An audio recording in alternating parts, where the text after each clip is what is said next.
Y'all all kicked out my street. Oh, she nasty. That's my wife, though. I married her.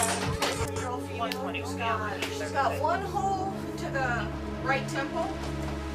Shot himself. He just shot himself with his own gun. Okay, what is the address? Deadly shooting in Daytona Beach. The man is accused of shooting and killing his wife during an argument at their home. He then turned the gun on himself. Well, that man survived and was still in the hospital at last check. Fox 35. The jury walked back in after 17 minutes. Not hours, not a long deliberation, 17 minutes. And every single one of those 12 people had already made up their mind. Because when the facts are that clear, when the evidence sits that heavy, there is nothing left to debate. You just count the bodies and do the math. A woman is dead, shot down in her own yard. Her parents, who came to that house because she called them, ran for their lives while leaving their daughter behind. Her father broke his leg trying to get away. Her mother made it to the road and had to flag down a police car with her bare hands.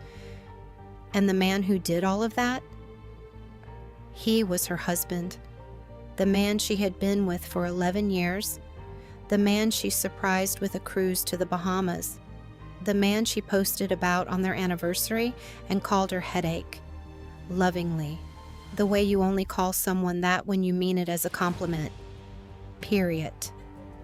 Let me tell you something.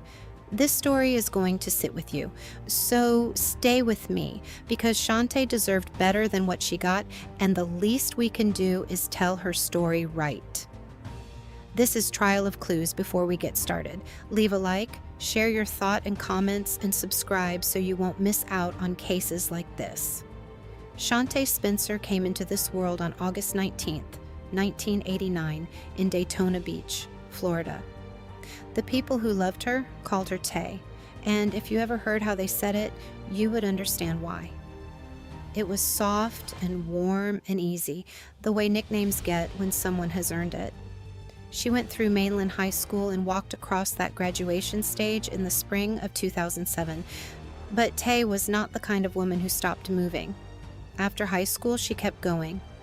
Daytona State College, then Kaiser College, graduating in 2015. And even then, she was not done.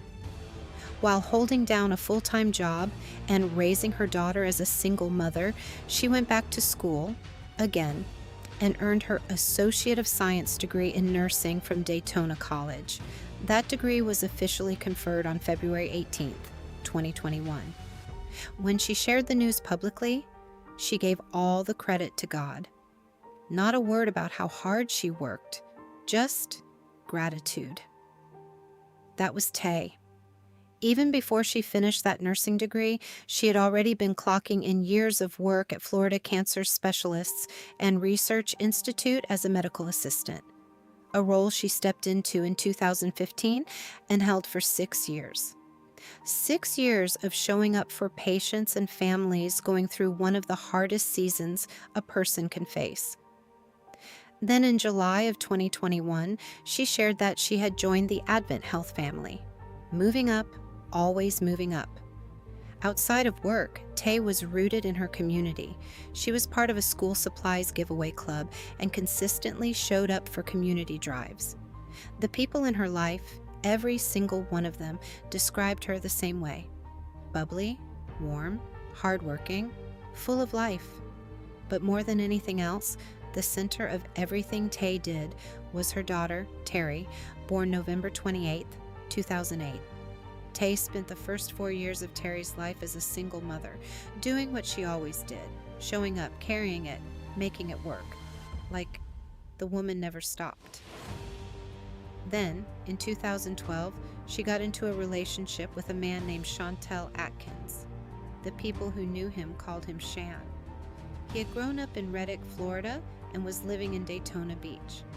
He also went through Mainland High School, went on to Daytona State College, and built a working life that included a position at Daytona Beverages, truck driving, and cooking on the side. One of the first things they found out they had in common was motorcycles. That became part of their story from the start, something that was theirs, something that connected them before anything else did. Taye and Shawn made things official on April 12, 2012. 4 years later, on April 16, 2016, they got married. And from the outside, these two looked like a couple worth rooting for. They took trips together. They showed up at each other's family events. The photos they posted over the years reflected two people who genuinely enjoyed being in each other's lives. Taye's mother posted about the family warmly, saying that even though she did not bring Shan into this world, she could not love him more if she had. She said when he married Taye, he married both Taye and Terry, and she called him the best son in the world. Girl, the woman, loved this man for her daughter. In August of 2017, Shawn danced for Taye on her birthday. And in May of 2018, he shared something on social media that gave a small but honest glimpse into a more vulnerable side. He wrote, and this is his quote directly, "Even Superman had a weakness. I guess I ain't as tough as I thought I was, but I thank God for my wife and our support system." It reads like a man leaning hard into his marriage during a difficult stretch, and by every visible sign, Taye was right there holding it together with him. On Father's Day, 2022, she posted about Shan and their daughter Terry. Her words, "Happy Father's Day to the best dad ever for my baby girl. He has been there the last 10 years of her life, and it has been nothing short of amazing for her.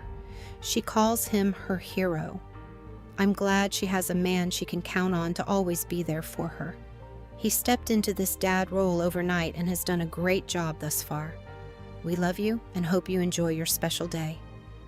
Moving on.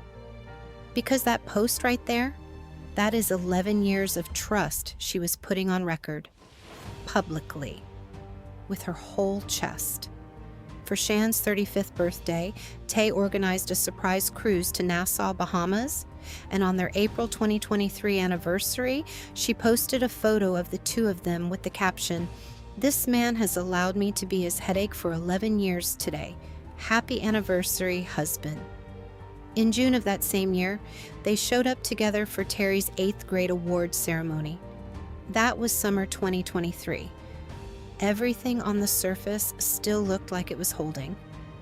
Then August 19th, 2023 came around, Taye's 34th birthday. She posted afterward and said it had been the best birthday weekend she had ever experienced, that she felt genuinely loved. She was also in the middle of a personal fitness journey at the time, and in October of 2023, she shared an update. 4 months in, 14 pounds down, staying consistent with her workouts even on the days her eating wasn't perfect. Make it make sense that a woman this alive, this consistent, this rooted, was just 2 months away from losing everything. Now here is where you have to pay attention, because the story does not fall apart all at once. It goes quiet first. If you go back and look closely at the photos and videos from around that same period, the birthday trips, the anniversary posts, the family moments, something shifts.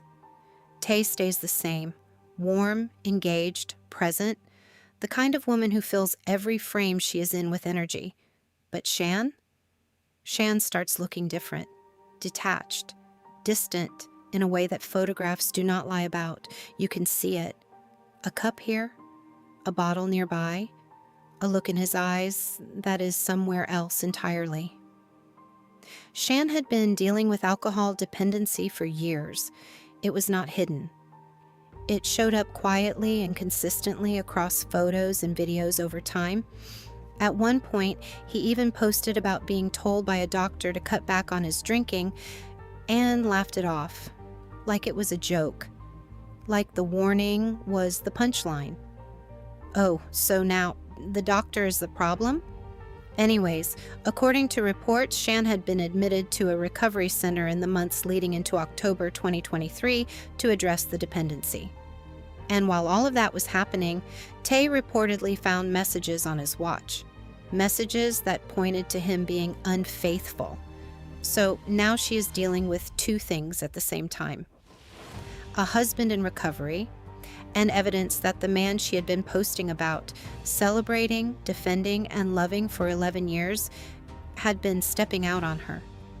Some accounts also suggest that the physical changes in Shawn, the weight he had been losing, coincided with a change in his behavior overall. That as things shifted on the outside, they shifted everywhere else too. But Taye kept showing up. In September of 2023, just weeks before everything collapsed, she posted about him. "He may not be perfect, but he's perfect for me. I love you, Mr. Adkins." She was always the one doing the posting, always the one putting it on the record, publicly holding the marriage together even when things behind it were falling. And then, just days after checking into that recovery center, Shawn took her motorcycle while under the influence. Like her motorcycle, the thing they bonded over, the thing that was part of their story from the very beginning. He took it while he was drinking. That was the moment that lit the match.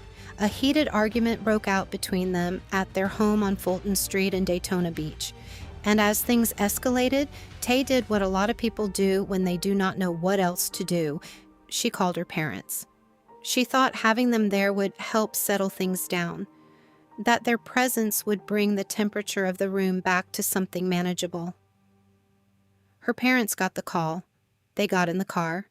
They headed over.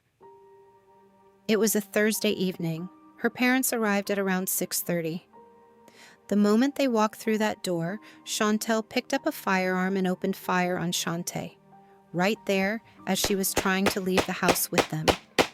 They just walked in. They had not even had a chance to say a word, to sit down, to do anything.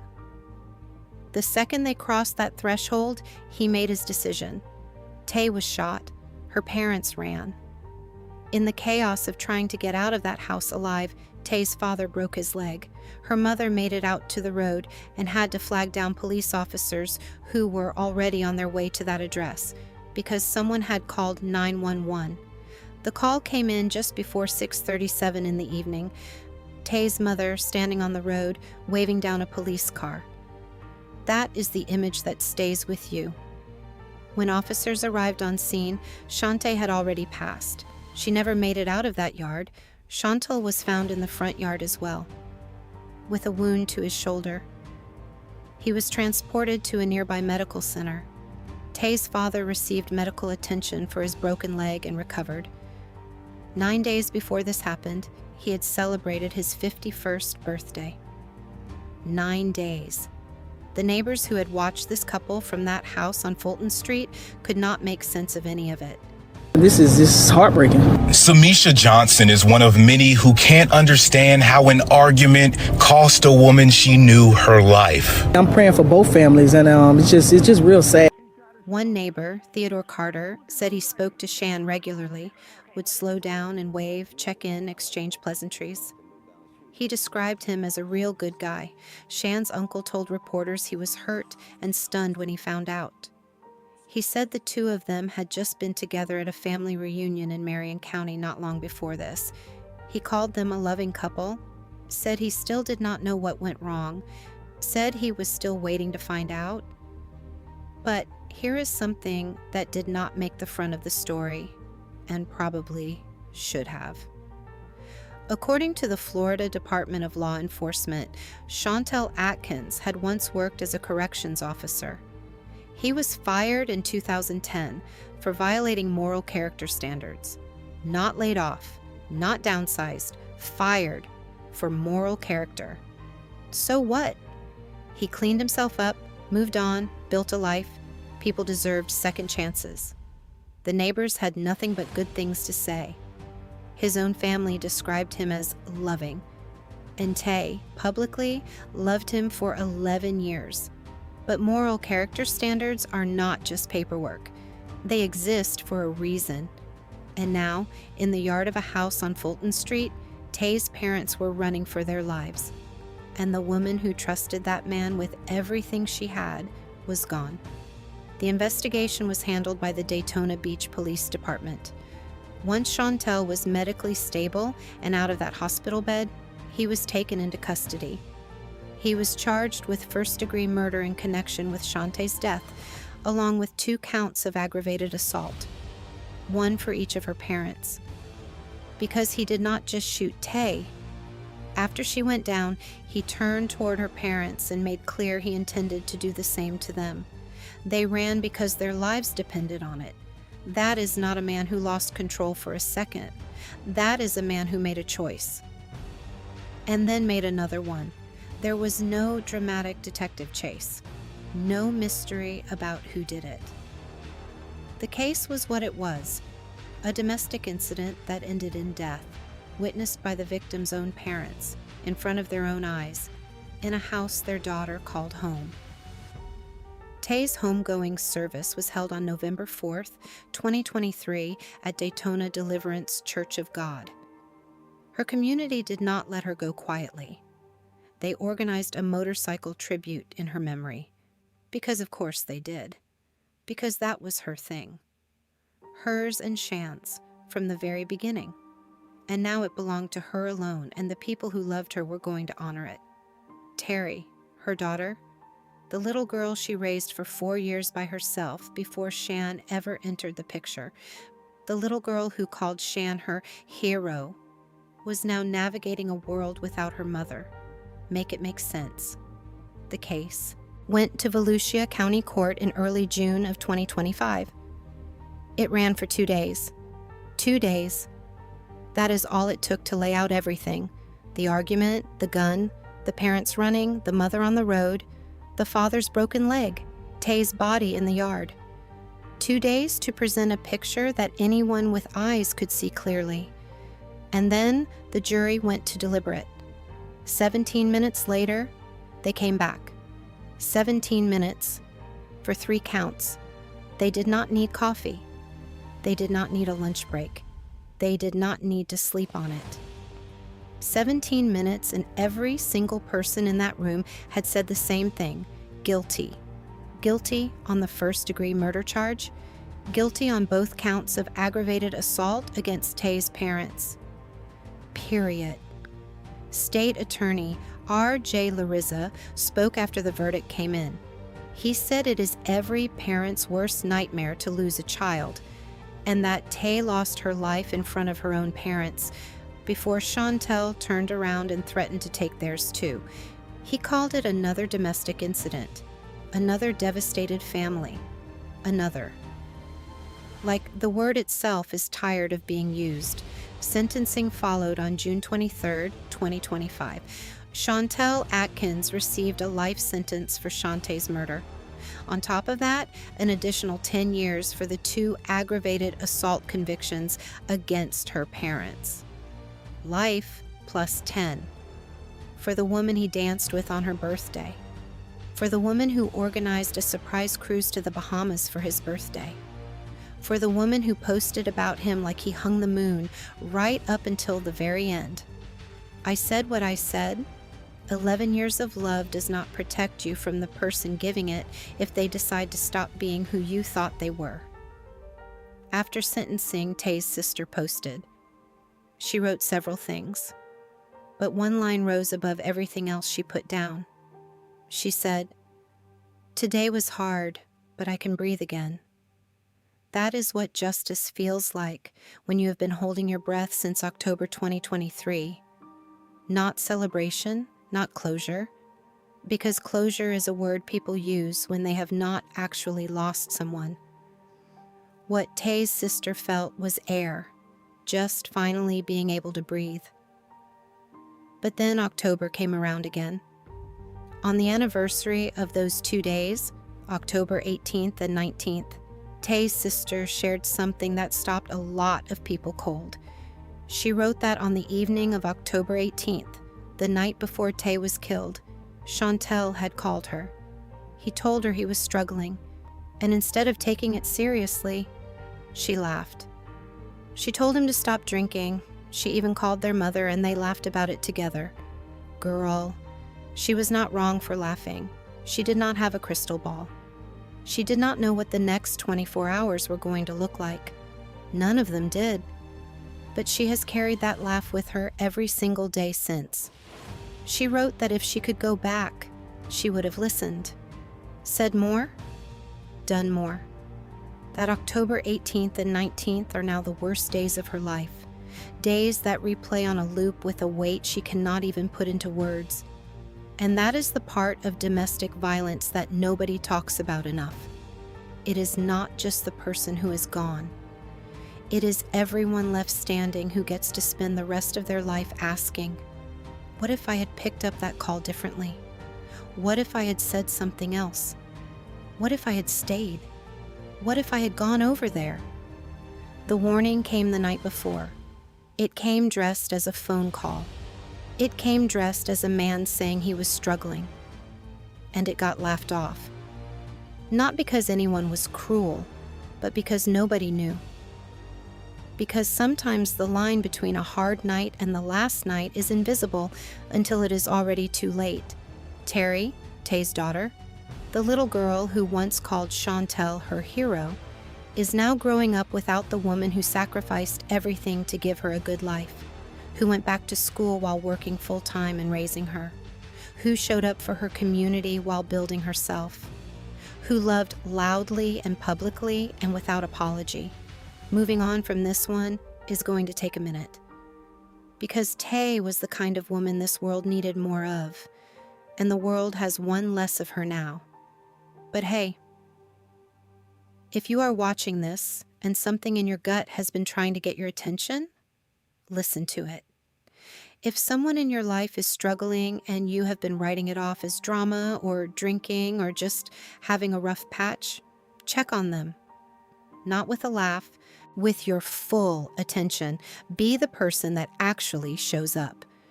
Because the call you do not take seriously tonight might be the one you spend years wishing you had. Taye's community honored her with a motorcycle tribute after she passed. They rode for her. Because that was her thing. And love does not stop just because the person is gone. Rest easy, Taye.